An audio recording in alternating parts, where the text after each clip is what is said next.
İzahlı test 45-ci hissə 5-ci sinif ingilis dili. 5-ci sual. Complete a sentence. At Christmas people.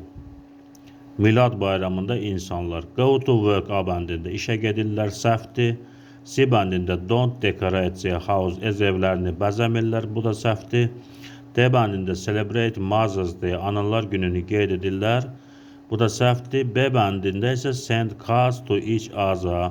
At Christmas people send cards to each other.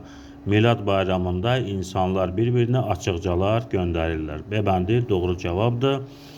6-cı sual. Choose the correct antonym of underlined word. Altından xətt çəkilmiş sözün antonimini seçin. My granny remembers her childhood very well. Mənim nənəm öz uşaqlığını yaxşı xatırlayır. Remembers xatırlamaq mənasını verir.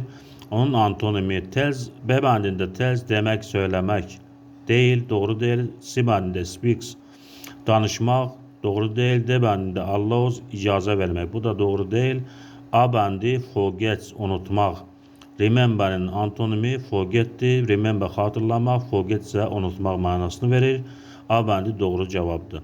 7-ci sual. Choose the antonym of underlined word. My brother and I have the same hobbies. Mənim qardaşım və mənim eyni hobbilərimiz var. The same eyni mənasını verir. A bəndə interesting maraqlı, onun antonimi deyil. B bəndində favorite sevimli, sevimin antonimi deyil. D bəndində popular məşhur, bu da sevimin antonimi deyil, səhvdir. C bəndində different müxtəlif, the same eyni, different müxtəlif. C bəndi doğru cavabdır.